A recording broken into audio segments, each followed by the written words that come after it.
सबसे पहले तो हमारी तरफ से और हमारे व्यूअर्स की तरफ से आपको सिलेक्शन की बहुत बहुत बधाई। मैम सबसे पहले हम जानना चाहेंगे आपका एजुकेशनल बैकग्राउंड वगैरह क्या है?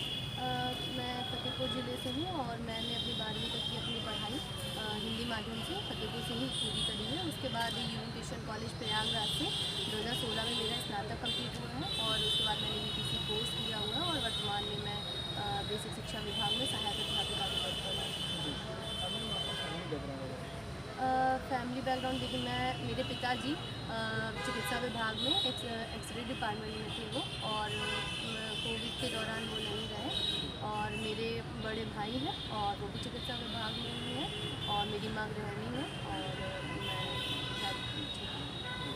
और मैम ये एजुकेशन में आपका अटेंड वगैरह कौन सा था, माध्यम वगैरह क्या है और आपका ऑप्शनल सब्जेक्ट वगैरह क्या है? मेरा हिंदी माध्यम है और मेरा ऑप्शनल सब्जेक्ट हिंदी साहित्य था, और ये मेरा दूसरा मेंस था और पहला इंटरव्यू था। जी। मैम मैं ये जानना चाहूँगा खास करके अगर 2024 के लिए कोई प्रिपेयर कर रहा हो तो इसके लिए क्या सजेशन रहेगा आपका, खास करके पीपी और मेंस वगैरह के लिए?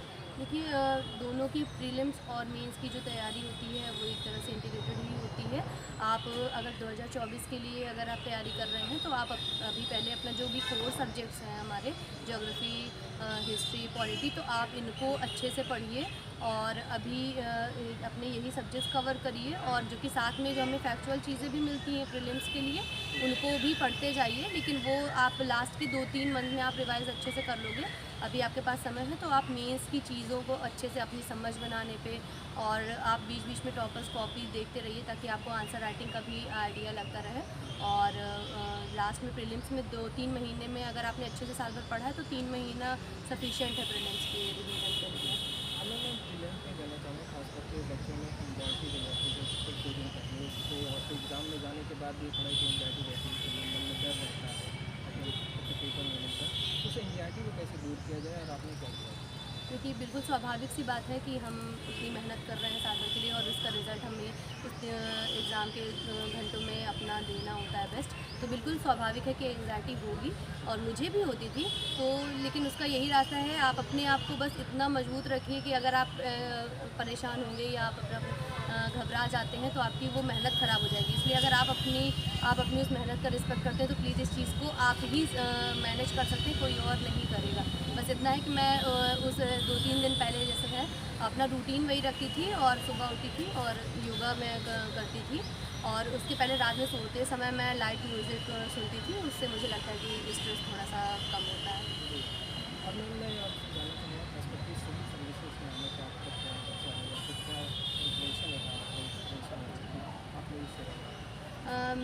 मैंने ग्रेजुएशन लास्ट ईयर में मैंने ये चीज़ डिसाइड करी थी कि मैं भविष्य में मतलब इसके सिविल सेवा की तैयारी करूँगी। और लेकिन बीच में मैंने अपना टीचिंग प्रोफेशन मैंने उसको ज्वाइन किया, और क्योंकि मैं इस 2 साल में वहाँ अपने ग्रामीण परिवेश में भी मैंने बहुत करीब से चीज़ें देखी। वहाँ से भी मुझे ये चीज़ें समझ में आई कि अगर मुझे लगता है कि मैं लोगों से ज़्यादा कनेक्ट हो पाती हूँ, लोगों की चीज़ें समझ पाती हूँ, मुझे अपनी स्ट्रेंथ लगती है। तो मुझे लगता था कि मैं अपनी इस चीज़ को मैं लोगों के कल्याण के लिए या विकास के लिए मैं इस चीज़ को दूँ। और रहा मेरा प्रेरणा, तो मेरी प्रेरणा इस चीज़ की, मुझे जो प्रेरणा मिली है वो मेरे पिताजी ने मुझे इस चीज़ के लिए मुझे बहुत जी। प्रेरित किया। तो मैम जैसे कि आप बता रहे हैं पहले भी बीसी शिक्षा में सहायक अध्यापिका हैं, तो क्या एज ए एस्पिरेंट कोई अगर न्यू एस्पिरेंट इस तैयारी में आना चाहे तो इसको पहले से प्लान बी लेके चलना चाहिए? देखिए, मैं ये नहीं कहूँगी, सबकी अपनी फैमिली सिचुएशंस के हिसाब से लोग अपने डिसीजंस लेते हैं। लेकिन जहाँ तक मुझे लगता है कि मेरा जो ये रहा है 2 साल का मेरा उधर टीचिंग का अनुभव था, तो मैं उसको भी आगे अपनी प्रशासनिक सेवा में मैं उसका उपयोग करूँगी।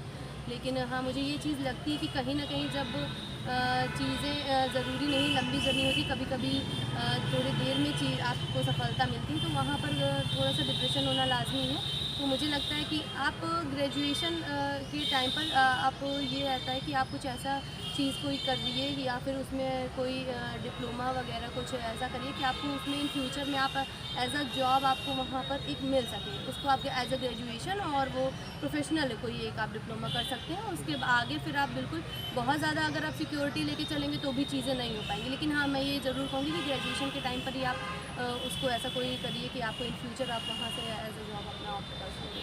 जी। और मैम मैं जानना चाहूँगा खास करके आपकी हॉबी वगैरह क्या रही है और जो है कभी अगर आपको निराशा हो तो तैयारी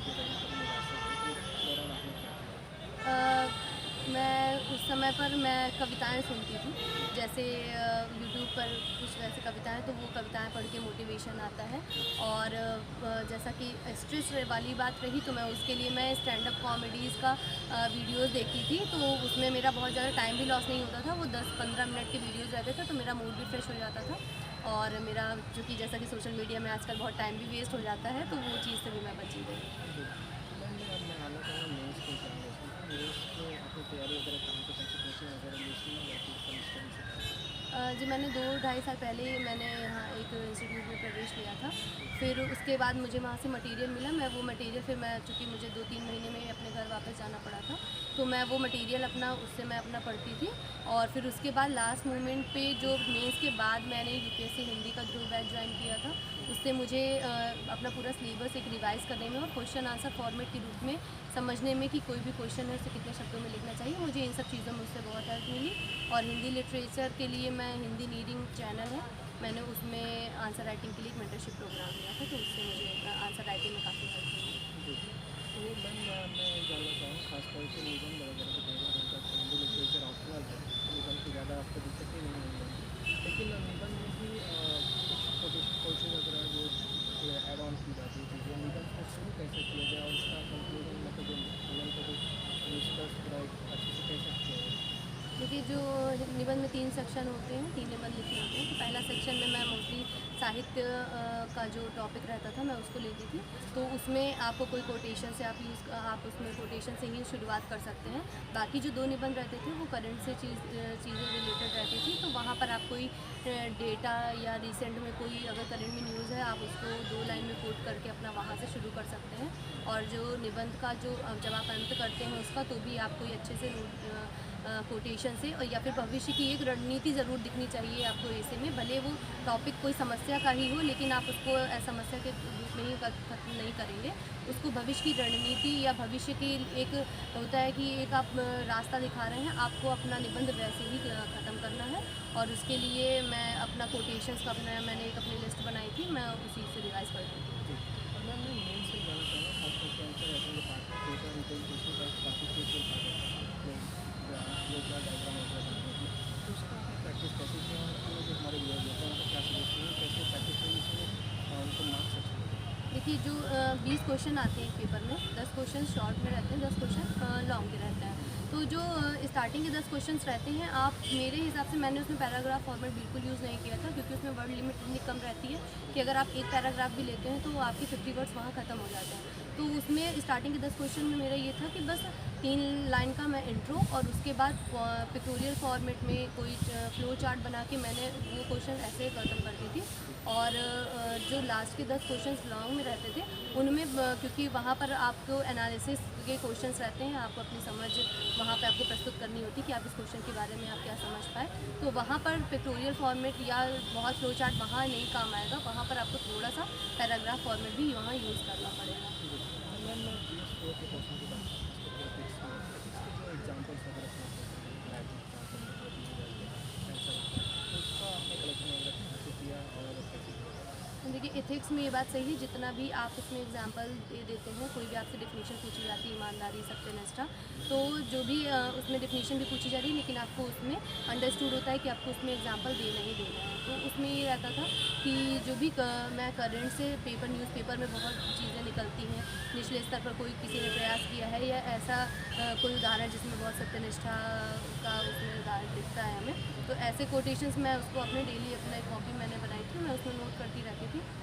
और गूगल का इसमें हेल्प लिया था, और उसमें आप अपना कोई भी टॉपिक अपना डालेंगे तो उसमें रिसेंट एग्जांपल्स भी आ जाते हैं जो वर्तमान में कार्यरत अधिकारी हैं उन लोगों के जो भी प्रयास हैं, तो वहाँ से मैं नोट करती हूँ। मैंने फाइनली ये जानना चाहूँगा खासतौर से यूपी पीसीएस से आपको सब्जेक्ट होता है जो यूपी स्पेशल के पेपर से आते हैं, तो उनको आप किस तरीके से देखना चाहिए और इंडियन पुलिस की क्या रेटेड हो सकती है कुछ संभव है? जी बिल्कुल, अभी तो ऑप्शनल हट गया है और यूपी स्पेशल का बहुत ध्यान देना होगा, क्योंकि 2 पेपर पूरे पूरे यूपी स्पेशल भी लग चुके हैं।